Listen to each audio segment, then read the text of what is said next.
Don't. The movie that we are going to talk about today is a little movie, very little, as far as budget is concerned. The movie we are going to talk about today is a movie called Don't Look in the cellar. There we go. There isn't much in the library about the old asylum, so we could do a project on that. The place is kind of creepy. Come on, Melissa, it's gonna be fun.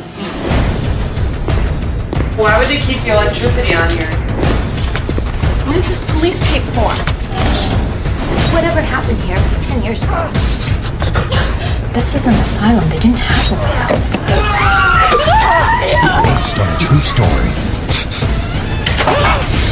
Whatever you do, My sister is there. don't look in the cellar. You have been warned. We are also here today to talk about a movie that you are producing. Yes. You are a movie producer now. Alex produces movies. Yes. The movie is called Don't Trip. We're trying to get a bit of a higher budget than most low-budget movies. Definitely higher than this movie. Don't Trip is a movie I am producing. The Kickstarter is don'ttripmovie.com/AB. And I will put that in the description of this video. Yeah. As of the time of this video, of this recording, rather, we have made it to our 100,000 target. So now we just have a few stretch goals we're trying to reach. Really, to make the best movie we can, we need 200,000, which still isn't a lot by most movie standards. So if you could help us get there, we'd really appreciate it. Yeah, we're going to be doing a few reviews centered around movies with "don't" in the title. Don't. In the next coming months. Because of Don't Trip. Don't Trip. Anyway, back to this movie. Don't look in the cellar. Oh, God, man. Okay, so as low-budget movies go, this was a low-budget movie. College kids go into an insane asylum and they get murdered. Two college students who are dressed up as nurses go into an insane asylum that has a furnished kitchen. And anyway, A cat tree. we don't see the cat tree yet. Okay. So the cat tree is important, but we don't see it quite yet. Anyway, these girls come into the insane asylum, and they're on a mission, I guess, to Get into the sorority. And I think They have to get a lock of one of the inmates' hair. yes, that's it. Which is absolutely insane. Like, okay, just imagine you're in college. And imagine you're trying to join a sorority, and their request is, yeah, you definitely can, but you just have to break into an insane asylum and then get one of the mental patients, like a lock of their hair. These girls go into I don't want to keep saying insane asylum because that doesn't sound, what do you call it? A sanitarium? Yeah. Okay. A madhouse. Sorry, Yes. a madhouse. They go into two padded rooms, but they're both the same room, clearly. Yeah. And then they go into one room and they meet up with Wendell.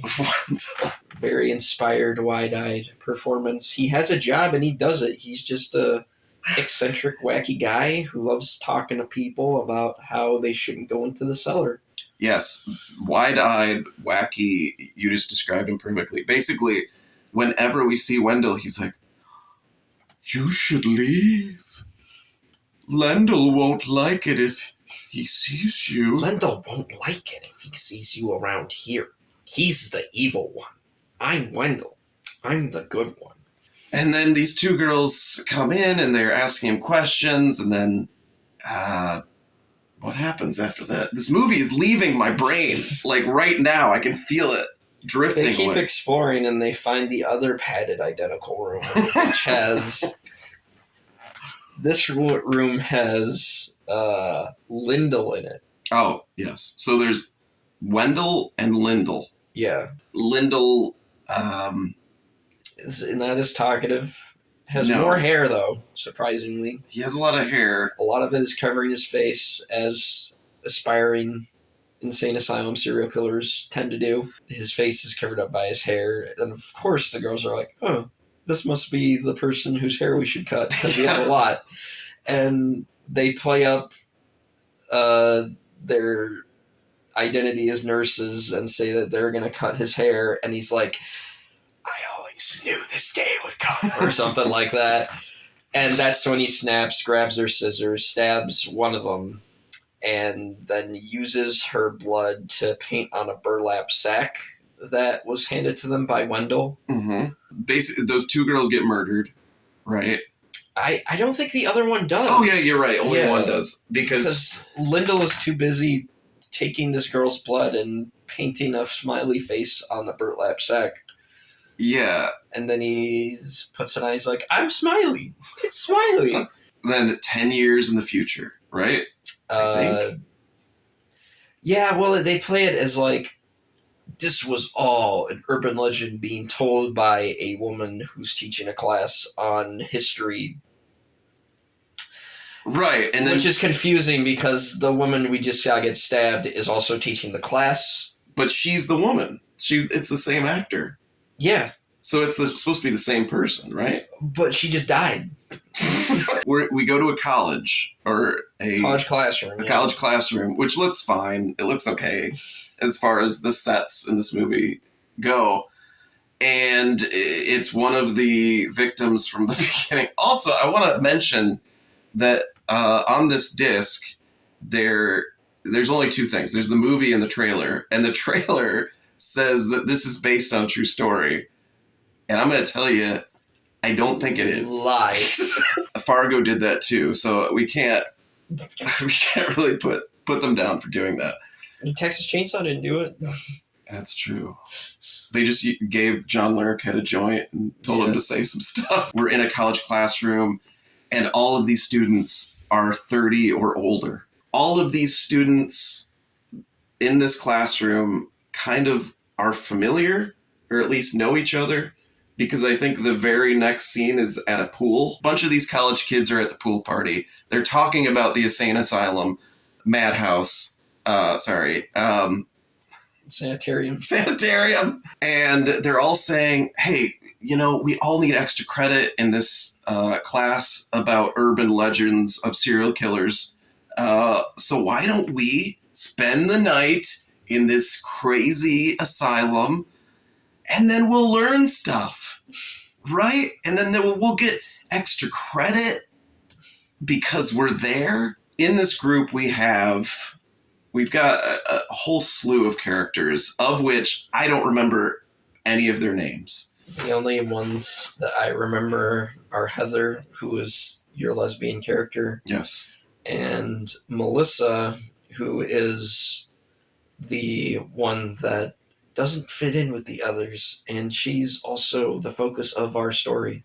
Yes, So- but we haven't seen her yet, because this party is just like the in kids that are cool. Well, kind of cool. So there is a nice guy. There's a nice guy. Douchey guy.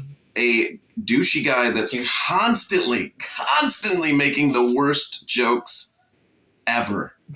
There's the nerdy nice girl. Yeah. There's the douchey guy's girlfriend. Yep. Who looks like Dakota Johnson from 50 Shades of Grey. There's the girl that everybody assumes is a hooker. Yeah. And apparently, never mind. There's Heather, the lesbian, and her... The dominatrix. Her Latin American girlfriend. Who is, in my opinion... the other best actress in the movie. Yes. Because she actually comes across like a real person. Yes! Oh my god. So these scenes with this group, and the scenes just in general, it's like when I'm hearing these actors talk and say these lines, for the most part, I'm not seeing that. Like, I'm not seeing characters, and I'm not seeing like a story progress. All I'm seeing is words on a page. So let's go back to the pool party. All of these terrible actors, barring the girlfriend, they're all discussing going to this insane asylum, and then two of the girls who seem like kind of the jerky, bitchy, yeah, preppy girls, and they say the R word a lot. Oh, that's it. So they start saying the R word a lot, and then I think it's the nice guys like, hey, we don't say that word anymore. And then they just kind of leave because they're so upset they can't use the R word. Yeah. And then they go back to their place or their dorm room or whatever, and they just say the R word so many times because like, maybe they're right. Maybe we shouldn't say the R word. Don't tell me you're turning into one of them. And then they come up with a plan to ruin their study session at the insane asylum. Whatever the hell these people are supposed to be doing there. We have a mass of these characters going to the asylum. We have two that are kind of planning on doing some trickster stuff to them. And then finally we get to Melissa, who is the troubled gal in the class who doesn't fit in and is trying to pal around with these kids and maybe make something of her social life, is dissuaded by her sister/mother figure, who was also one of the girls who was in the urban legend sequence at the beginning of the movie. Yeah, which is confusing. It doesn't make sense. It starts with Melissa like trying on a bathing suit, and she's like, "Oh, this is kind of nice." And then her sister's like, "What are you wearing?" Bathing suit? That's clearly a bathing suit. And so she's like, I want to hang out with some friends. I want to do this. And then her sister's just like, it's not even a weekend. This is not in the plan. We have a plan. And I guess the plan is just her sister doesn't talk to anybody until she's like in her 30s, which is either 1 year away or has already passed. Melissa does some back talking and gets backhanded. Mm-hmm. Very swiftly by her sister. Then we kind of see a darker side of Melissa where like, the MacGuffin stuff where you're like, oh, is she going to be the killer? Because she gives that like... She's looking in the mirror and she's upset by what she sees and she screams and, She's doing the Alex DeLarge face. Yeah. Like throughout the entire movie. Yeah. She gives in to what her sister says.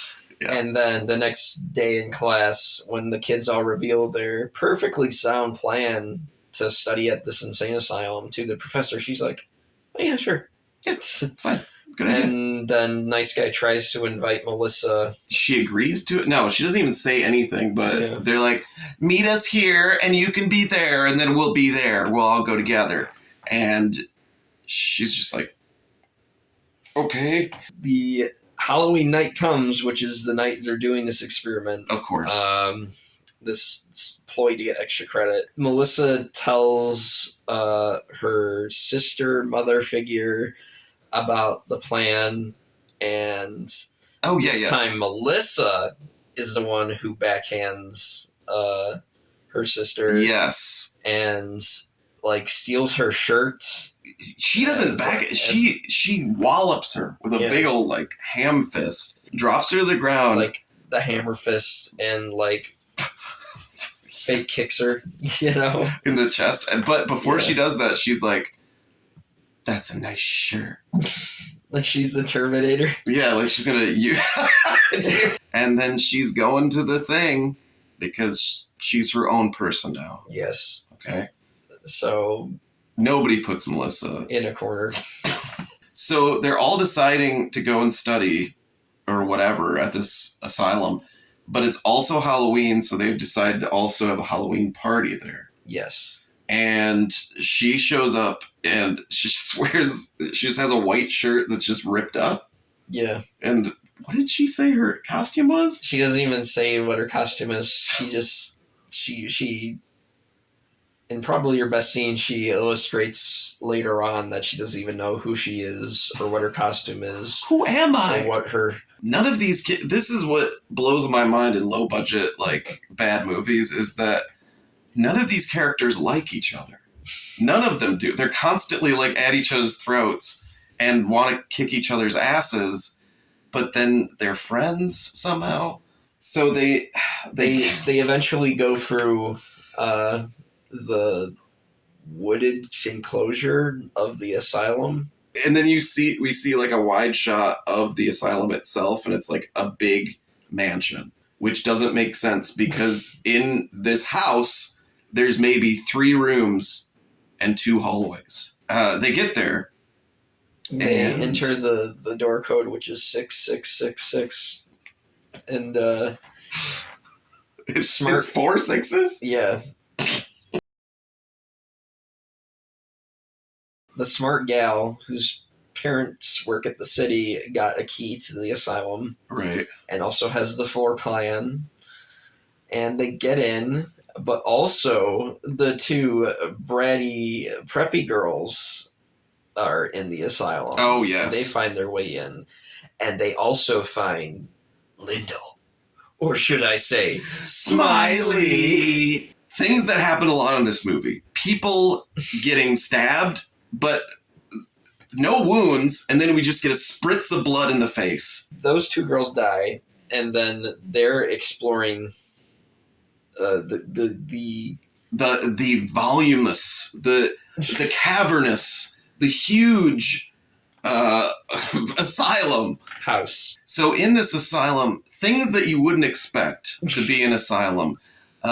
Multiple furnished kitchens with knickknacks everywhere. A bookshelf. I remember seeing a bookshelf. A curio cabinet. I think I saw Tammy Hogue in there.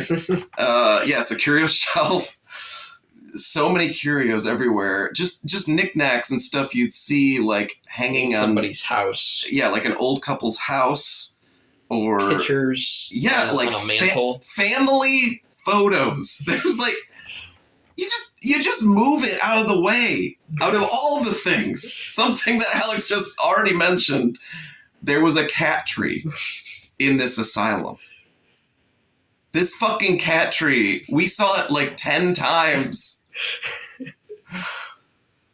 It was just like, so the whole movie, I was just on the lookout for a cat, just like, kind of like sneaking, just looking like, are you done filming yet? Like, can I relax now? But there's also a few stairways, and one of the stairways has several movie posters. Oh yeah, on the side of it, including ones for Kill Bill, Love Actually, and Fahrenheit 9/11. So yeah, this asylum is somebody. It could be its own character. Yeah, it really could, and I don't want to say that it's like just somebody's house or apartment, but it is. Smiley just starts doing his work and killing anybody who goes in the cellar, and then gradually other people. Yeah, they don't have to be. Yeah. Are they all killed in the cellar? No. Okay. No. The oh yes, because there's a bathroom death. Yeah, the douchey guy and his girlfriend get killed in the bathroom. We're ruining all of this for you because it's awful. The lesbian couple dies, and that was one of the most intense, for me, deaths because earlier there's this great poignant moment between Melissa and the Latin American gal. Right, because Melissa's talking about how she doesn't really feel like she fits in anywhere. And that was her whole buzzkill moment for the party, was when she's like, I don't know what my costume is. I don't know who I am. I don't know what my purpose is. You know, I'll be here in a year and nothing will have changed, and that's my life. And then douchey guy's like, oh, talk about a buzzkill.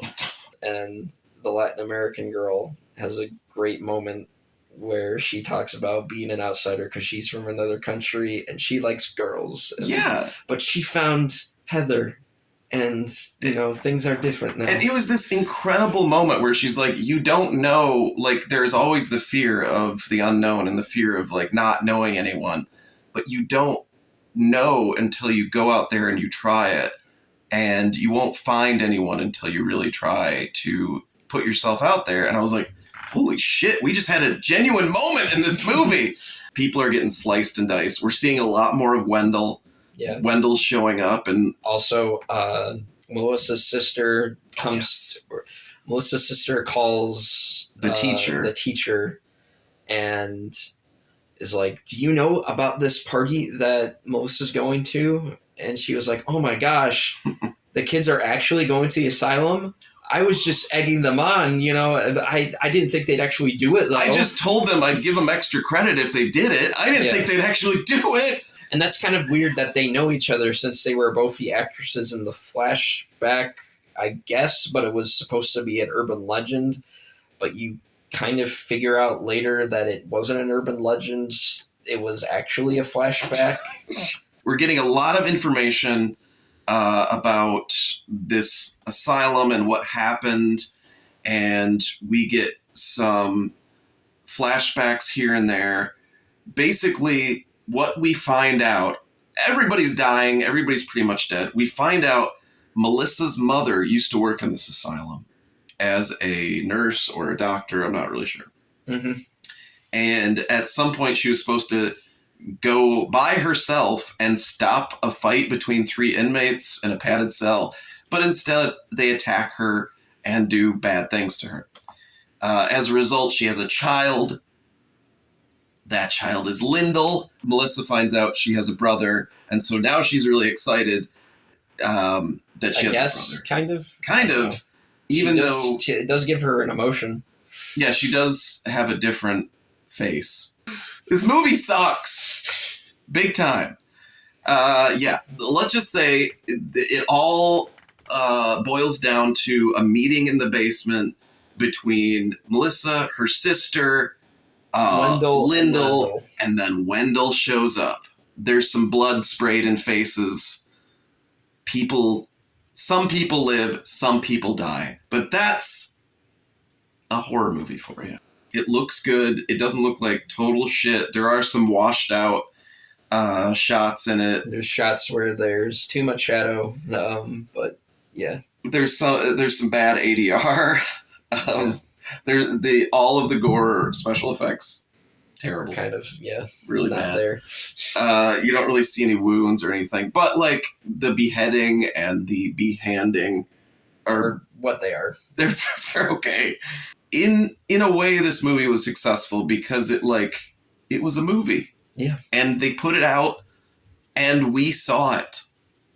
So that's basically what we're saying here, is that movies need to be made. And this was one of them. This was a movie. This was the movie of all time. But yeah, what would you say as far as review for this? I think we have a new Halloween watch tradition, Nick. No, but where could somebody watch it if they did want to watch that? I bet this is floating around on one of those Tubi, maybe. Yeah, or like one of those other free Roku channels that has a bunch of indie horror movies that no one bothers to check to get their movies taken down off of. So there you go. If you want to, it's probably on Amazon if you want to pay for it. I got this DVD for free at Cinema Wasteland at the Tempe Digital Table. So I bet JR has a copy floating around if you ask him. If you are thinking of seeing this movie, don't. Please contribute, spread the word. You could be a producer too. We still have some co-producer and assistant producer and executive producer perks for you with a lot of money and who love supporting good movies. That's right. And basically, if you help support Don't Trip, you could be a part of making a better movie than Don't Look in the Cellar. Our Don't Trip is also going to be LA Lens, so I think it'll be just as good. Yes. At least, if not better. So go to the Don't Trip Kickstarter page. Donate if you can. If you don't have any money, it's fine. Just share the page. Talk about it with your friends. Tell everyone you know. Don't Trip is the movie that's going to blow your socks off. I'm Nick. I'm Alex.